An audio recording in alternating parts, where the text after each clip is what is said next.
Gandang umaga po. Ay, mas maganda yata yung boses ni Atom sa akin. Good morning. Good morning, everyone. Maraming salamat po sa pagpunta. Special mention sa VSU team. Nasaan kayo? Tayo kayo. Visayas State University. Bumiyahe pa po sila galing Visayas. Paborito po naming partner sa aming community building. I'd like to start this morning or this conference with a Facebook post. Can we show the presentations now?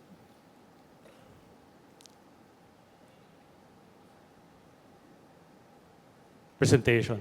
Mitch? There. Parati po nating, I think we've been doing this for 5 years now. And we always believe that social media should be used for social good.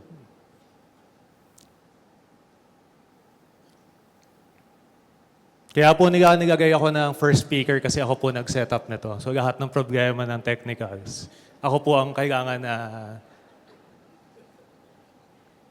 Anyway, while we're fixing the presentation,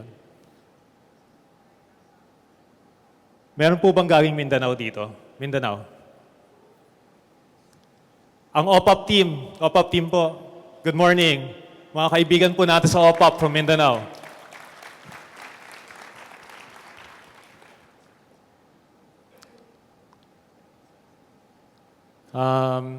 Like to mention also from DepEd.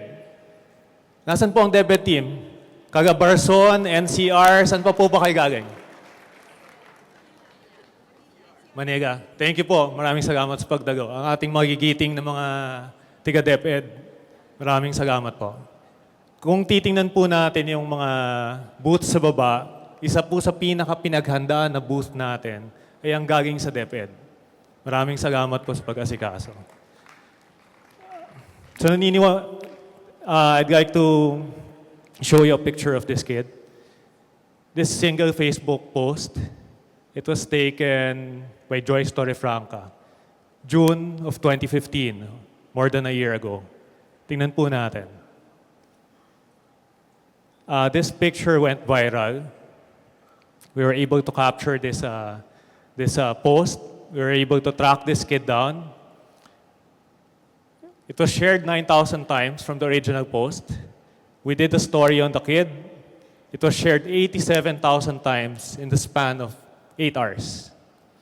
Siya po si Daniel Cabrera. Tingnan niyo po yung picture na yan. Because of that Facebook post, we were able to generate donations. We were able to link people, NGOs, organizations, individuals to help not only Daniel, but also his community. So after we did the story on Daniel, 1 year after, familiar po ba kayo sa storya ni Daniel? So Daniel was using the McDonald's guide to study because he didn't have a home. He was using a box for a table. The story of that picture, this picture,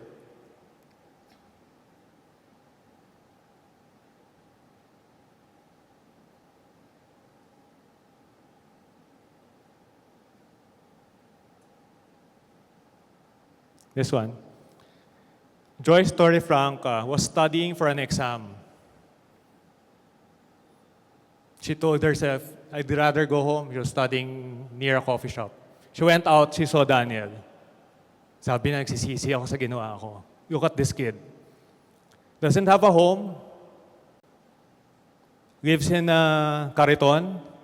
But look, found a way to study using the street light and the light of the McDonald's.